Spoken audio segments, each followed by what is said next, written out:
कार्यक्रम है। इतनी दूर से भाई नरेश जी पधारे हैं कि एक बार नारा इंकलाब जिंदाबाद, इंकलाब जिंदाबाद, इंकलाब जिंदाबाद। भाई श्रीनाथ जी और मनोज जी जहाँ कहीं भी आप मंच में पधारे भाई नरेश जी की अरे मसीना टूट जाएगी बेन भैया, स्पीकर का ध्यान देंगे। आपका अपना कार्यक्रम है युवा शक्ति।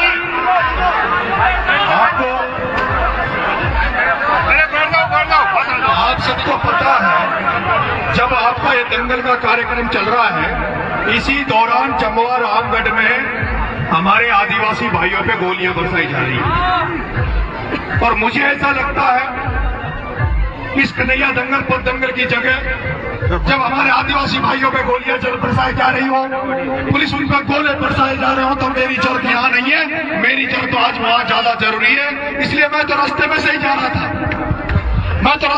रहा था, लेकिन किसी भाई ने कहा कि भाई साहब रूपनगर भी आपके रास्ते में पड़ेगा, आप इधर होकर टर्न करके 8वें लाइन से आप चले जाओ। इसलिए मैं आपसे हाथ जोड़ के निवेदन कर रहा हूँ, शुभकामनाएं आपके साथ में। और सभी मंच में बैठ गए और इस पंचों की तरफ से मीणा धर्मशाला पीर बाबा के प्रांगण में पधारे हुए सभी को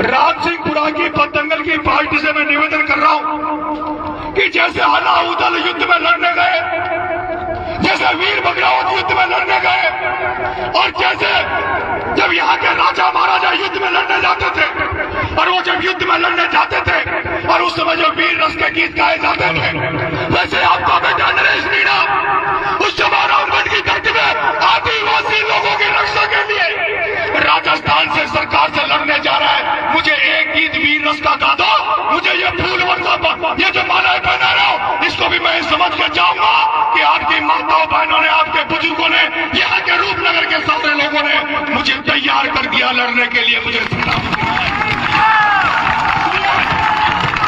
इसलिए स्वागत गीत मत गाओ, इसलिए स्वागत गीत मत गाओ।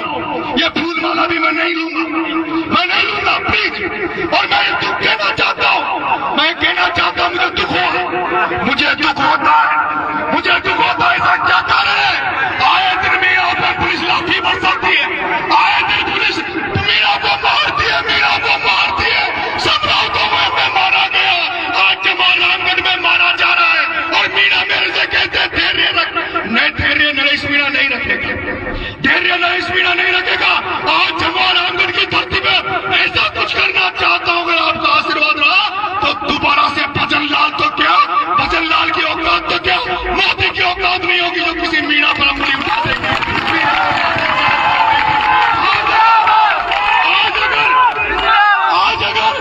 अगर समरावता में इनका इलाज कर देते तो आज चमवा रामगढ़ में हमारे मीणा भाइयों में लाठियां नहीं चलाते, गोलियां नहीं चलाते। आज पहले समरावता में गोलियां चलाई, आज ये चमवा रामगढ़ में गोलियां चला रहे।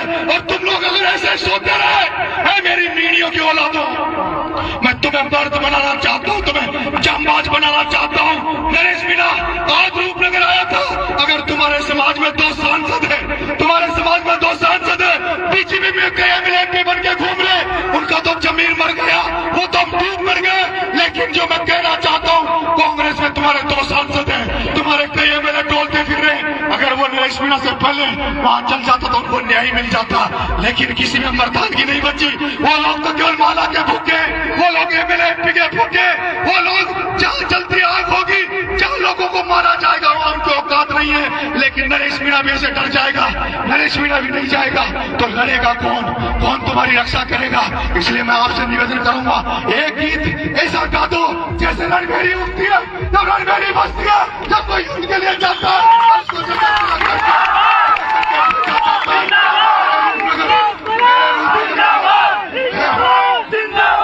मेरे रूपनगर के लोगों, आसपास के लोगों, आपका बेटा जा रहा है, हो सकता है वहां तक जाने जाने दिया नहीं जाने दिया।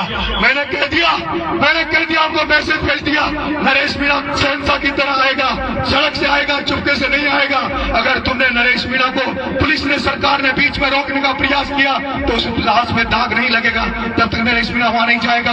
मैं आह्वान करता हूं पूरे राजस्थान के आदिवासी समाज से, पूरे राजस्थान के मीणा समाज से आह्वान करता हूं कि वो जो जम्मू में विक्रम मीणा की लाश पड़ी है, वो विक्रम मीणा की लाश में दाग तभी लगेगा। विक्रम मीणा को जब तक न्याय नहीं मिलेगा, जब तक राजस्थान के आदिवासियों चुप नहीं बैठना है, राजस्थान के मीणा को चुप नहीं बैठना है। क्या कारण है? वो जो भील समाज के 4 बच्चे मर गए थे, उनको भी न्याय नहीं मिला। क्या कारण है? संग्राम को लोगों को न्याय नहीं मिला और आज भी ये घटना हो गई। ये हमारी नामर्दानगी है, ये मीणा समाज की नामर्दानगी है। मीणा को मर्द बनाना चाहता हूँ, मीणा को ऐसा खौफ पैदा करना चाहता हूँ। जब मीणा जब नरेश मीणा बोले तो सरकार साथ उठे। मैं कह रहा हूँ नरेश मीणा वहां चाहेगा, उसके पहले वहां न्याय मिल जाना चाहिए। आज तमाम लोगों का आह्वान कर रहा हूँ, राजस्थान के लोगों का आह्वान कर रहा हूँ, आपका बेटा लड़ने जा रहा है, आपके बेटे को आशीर्वाद देना। धन्यवाद।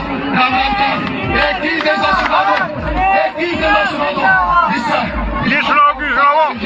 आपका बेटा बच चुका है, आपका बेटे का शरीर काम नहीं कर रहा, आपका बेटे का शरीर साथ नहीं देता, लेकिन आपके बेटे का मन शांत नहीं है, आपका बेटे का मन विचलित है, आपका बेटे का मन विचलित है, आपका बेटे का मन है कि जब ये सब कुछ करें तो किसी की कम नहीं हो।